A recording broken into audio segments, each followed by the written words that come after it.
साहब नमस्ते। नमस्ते विक्रम। साहब ये मेरी बहन है। नमस्ते। नमस्ते। साहब इसका ग्रेजुएशन हो गया है। ग्रेजुएशन कर लिया तो चुप क्यों, बोलते क्यों नहीं हो?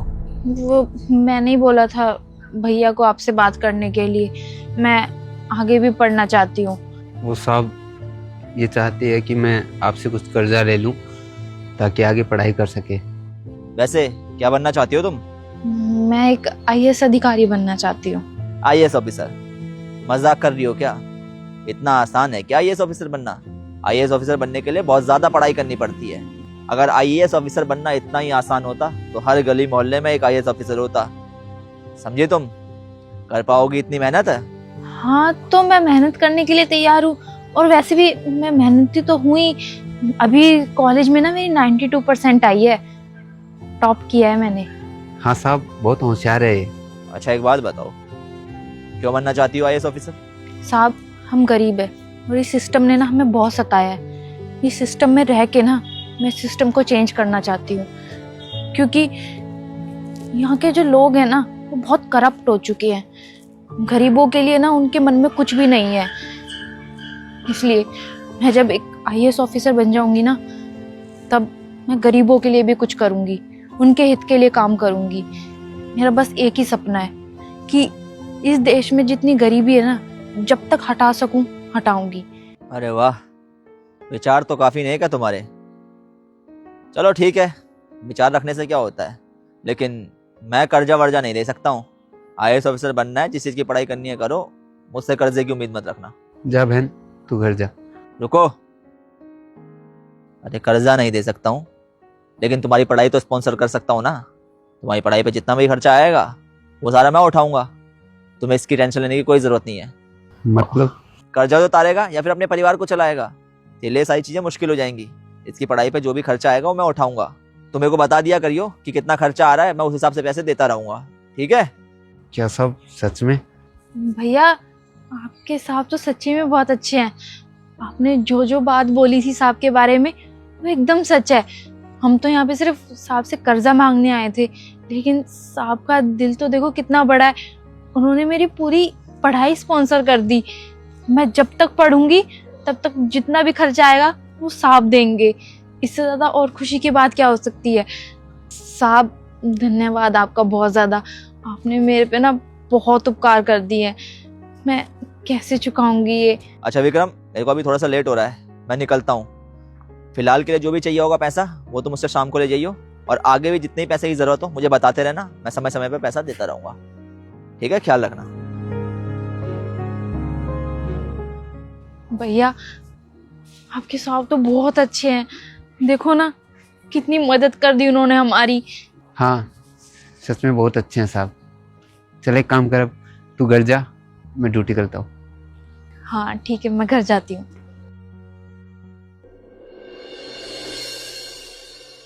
सर बहुत बड़ी प्रॉब्लम हो गई है सर।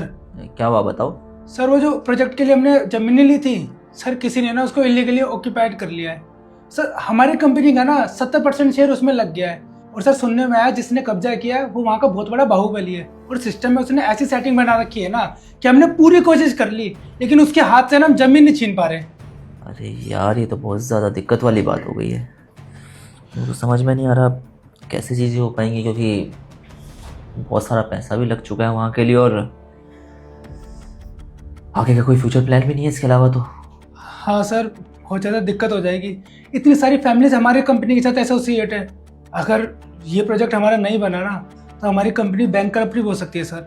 चलो कोई नहीं, तुम एक काम करो, तुम बाकी चीज़ें देखो, मैं कोशिश करता हूँ अगर कुछ चीज़ें हो पाती हैं तो। ठीक है सर।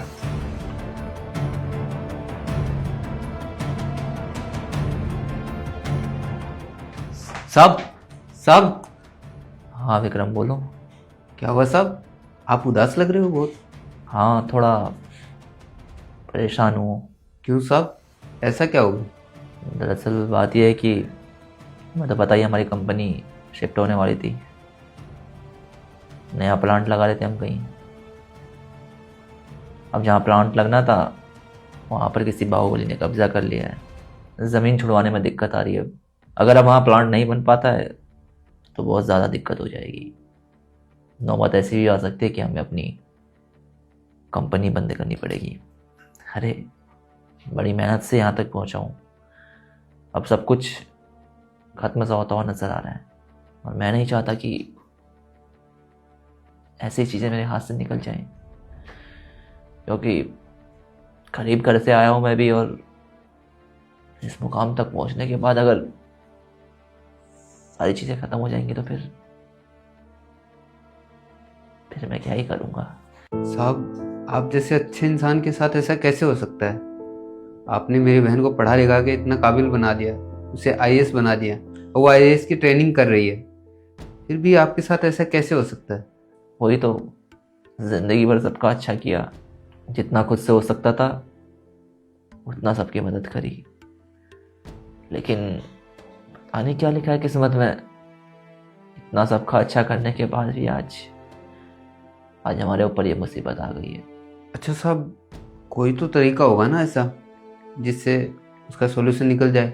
सॉल्यूशन तो वहाँ के जिले के आईएएस अधिकारी निकाल सकते हैं, अगर उनसे अच्छी जान पहचान होती तो शायद सॉल्यूशन भी निकल जाता, लेकिन जो वहाँ का बाहुबली है उसकी जान पहचान है शायद उनसे, तो वहाँ भी बात नहीं बन पाएगी। इसलिए मुश्किल ही लग रहा है अब तो चीज़ों का हो पाना, बाकी देखते हैं क्या होता है। किस्मत में शायद ये लिखा होगा तो फिर क्या ही कर सकते हैं। साहब आप चिंता मत कीजिए, सब कुछ सही हो जाएगा बहुत जल्दी।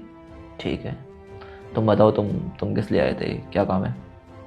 कोई बात नहीं सर, मैं तो बाद में बता दूंगा आपको, आप पहले उस चीज़ का सॉल्यूशन निकालने का सोचो पहले। अच्छा जाओ फिर तुम अभी। ठीक है।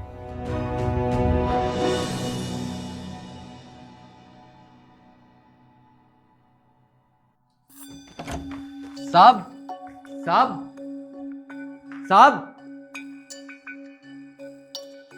हाँ विक्रम, क्या हो गया, बोलो। साहब खुशखबरी है, एक बहुत बड़ी खुशखबरी है। खुशखबरी? कैसे खुशखबरी? साहब अब हमारा प्लांट वहीं लगेगा जहाँ लगना था। देखता हूँ कौन रोकता है हमारा प्लांट लगने से। नहीं विक्रम, अब वहाँ प्लांट नहीं लग पाएगा। मैंने बहुत सी कोशिशें कर ली हैं, लेकिन मैं सभी कोशिशों में नाकाम रहा हूँ। बहुत लोगों से बात करी, लेकिन वहाँ का जो बाहुबली है उसने अपनी ताकत के बल पर और पैसे के बल पर वहाँ पर बहुत से लोगों को पैसा खिला दिया है। अब वहाँ पर प्लांट बनना नामुमकिन है। सर आपका प्लांट जरूर लगेगा वहाँ पे। भैया ने मुझे बताया था कि जहाँ पे आपका प्लांट लगने वाला है वहाँ पे एक प्रॉब्लम आ रही है, और खुशकिस्मती से मेरी भी पोस्टिंग वहीं पे हुई है जहाँ पे आपका प्लांट लगने वाला है। तो अब आपको चिंता करने की कोई ज़रूरत नहीं है, मैं सब हैंडल कर लूँगी। और मैं भी देखती हूँ कि सिस्टम में ना कौन कौन करप्ट है, सबकी फाइल खुलेगी और जो जो दोषी होगा सबकी कंप्लेंट होगी। मैंने आपको पहले ही कहा था कि मैं गरीबों के लिए कुछ करना चाहती हूँ। इस सिस्टम में जितने भी करप्ट लोग हैं उनको सबको निकालना चाहती हूँ, और आज मेरे को वो मौका मिला है। और खुशी की बात यह है कि अच्छा करने का मौका सबसे पहले मुझे मिला है। आपने मेरे लिए बहुत कुछ किया है, अगर मैं आपके लिए इतना सा भी काम कर पाऊँ ना तो मेरे लिए बहुत बड़ी बात है। सच में आज तक सुना था कि इस दुनिया में चमत्कार होते हैं, लेकिन आज अपनी आंखों से देख भी लिया। सच बताऊं तो आज मुझे बहुत ज़्यादा अच्छा महसूस हो रहा है अपनी अच्छाई पर। मेरे से अक्सर लोग कहा करते थे, अरे क्या रखा है इतना अच्छा बनने में, क्या फ़ायदा इतना अच्छा बनने का, अरे अच्छा बनने से आजकल के ज़माने में कुछ नहीं होता है। मैं उनकी बातों को साइड कर देता था, मैं सुनता ही नहीं था उनकी बातों को। और आज लग रहा है कि मैं उन लोगों की बातों को ना सुनकर अच्छा ही करता था, क्योंकि आज मेरी लाइफ में जो ये चीज़ हो रही है ना, इससे मेरे को पता चल चुका है कि सच्चाई और अच्छाई में वो ताकत है कि वो आपके बिगड़े हुए कामों को भी बना सकती है। अगर आप सच्चे रहेंगे, ईमानदार रहेंगे, आपके अंदर अच्छाई होगी, तो आपकी अच्छाई कहीं ना कहीं आपके पास वापस लौट कर ज़रूर आएगी।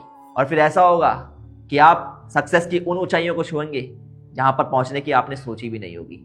होता यही है, कई बार हम बहुत ज़्यादा उदास हो जाते हैं क्योंकि हमारे बहुत सारे काम बिगड़ते हैं। जैसे मैं आज मायूस हो गया था और मैं भी कहीं ना कहीं रिग्रेट कर रहा था अपनी अच्छाई पर, क्यों बना मैं इतना अच्छा, क्या ही मिल गया मेरे को अच्छा बनने से। लेकिन आज मुझे समझ में आ गया है कि कई बार हमें ज़िंदगी में ऐसा भी लगेगा कि हमारी अच्छाई बहुत बेकार है, बहुत बुरी है, लेकिन हमें उस वक्त भी अच्छे बने रहना है, क्योंकि बुराई चाहे जितनी भी अच्छी क्यों ना हो, लेकिन अच्छाई से अच्छी नहीं हो सकती। हाँ सर, सच्चाई में और अच्छाई में बहुत ताकत होती है, और मैं जिस पोजीशन में हूँ आज, मैं उस पर रहकर सारे अच्छे काम ही करूँगी। आपने मेरी मदद की थी और मैं इस मुकाम पे पहुँच पाई कि मैं एक IAS ऑफिसर बन पाई, तो मैं जितना हो सके अच्छा काम करूँगी। हाँ, आपको जो पद मिला है वो बहुत ही किस्मत से मिलता है। आपको इस पद की महत्वता को समझना होगा और हमेशा नेक और अच्छे काम करने होंगे। अरे विक्रम, खड़े क्यों हो यार? बैठो आप लोग, मैं चाय नाश्ते का इंतजाम करवाता हूँ। ठीक है साहब।